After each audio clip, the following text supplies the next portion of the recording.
दोस्तों, वीडियो शुरू करने से पहले कृपया आप मेरे चैनल को सब्सक्राइब जरूर करें और साथ में बेल आइकन को भी दबा दें ताकि मेरे नए वीडियो का नोटिफिकेशन आपको मिल जाए। अब देर न करते हुए आज की कहानी शुरू करते हैं। श्री गुरु नानक देव जी संसार में फैले हुए अंधकार को दूर करने के लिए अक्सर यात्राएं करते रहते थे। एक बार गुरुजी सुल्तानपुर लोधी पहुँचे। वहाँ पर एक पीर अल्लाह दाता था जिसे लोग खरबूजा शाह कहते थे। वही नदी के किनारे जहाँ आजकल गुरुद्वारा बेर साहिब स्थित है, पीर खरबूजा शाह वही रहते थे। इस पीर का खरबूजा शाह नाम इसलिए पड़ा क्योंकि वो हर आने वाले फकीर को एक खरबूजा भेंट किया करता था। जब वो फकीर खरबूजा खा लेता था तो वे पीर उनको कहता था, मेरा खरबूजा मुझे वापस दो।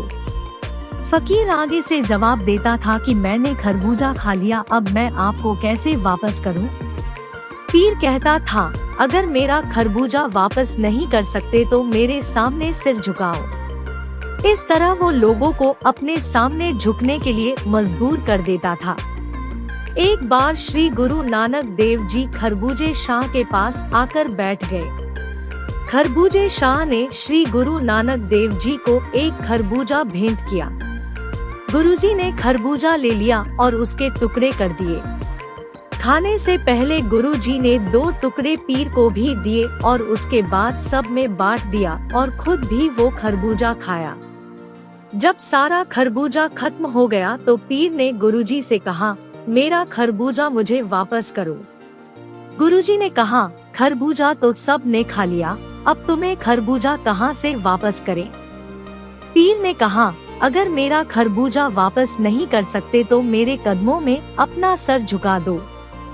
गुरुजी ने जब पीर की बात सुनी तो उन्हें समझ में आ गया कि पीर में तो अहंकार भरा हुआ है। गुरुजी ने पीर को कहा, पहले तुमने जो 2 टुकड़े खाए हैं उनको वापस करो, तभी मैं तुम्हें अपना गुरु मान लूंगा और बाकी का खरबूजा भी वापस कर दूंगा। गुरुजी की बात सुनकर पीर को बहुत गुस्सा आया क्योंकि ऐसा सवाल पहले कभी किसी ने नहीं किया था। गुरुजी ने पीर को गुस्से में देखकर कहा, पहले जाकर नदी में जाकर स्नान कर लो ताकि तुम्हारा मन निर्मल हो जाए, उसके बाद तुम्हारा खरबूजा वापस कर देंगे। पीर गुरुजी की बात सुनकर नदी में स्नान करने चला गया। जैसे ही पीर ने नदी में डुबकी लगाई तो उसे पूरी नदी खरबूजों से भरी हुई नजर आई।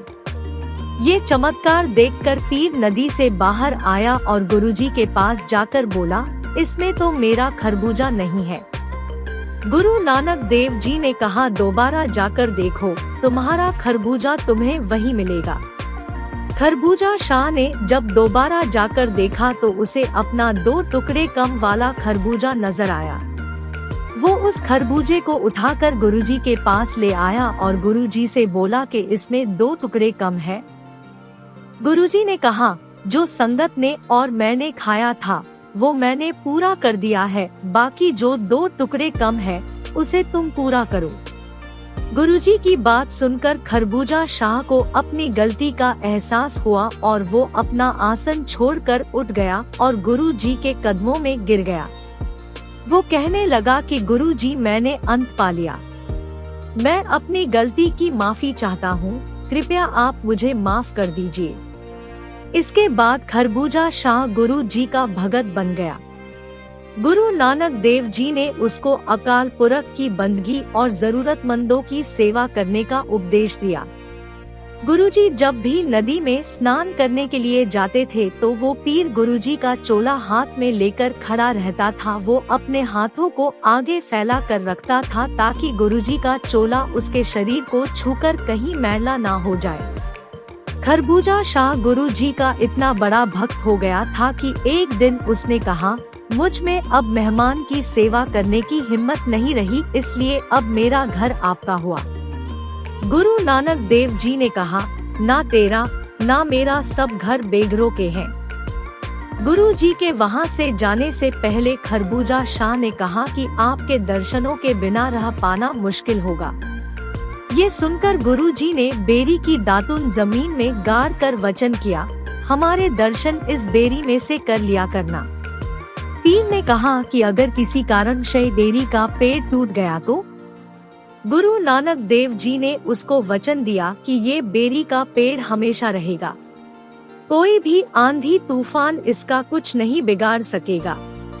गुरु नानक देव जी के कहे वचनों के अनुसार आज भी वो बेरी का पेड़ फल देता है। शिक्षा। श्री गुरु नानक देव जी की इस साखी से हमें यह शिक्षा मिलती है कि कभी भी अहंकार नहीं करना चाहिए, क्योंकि अहंकारी का सर हमेशा नीचा होता है।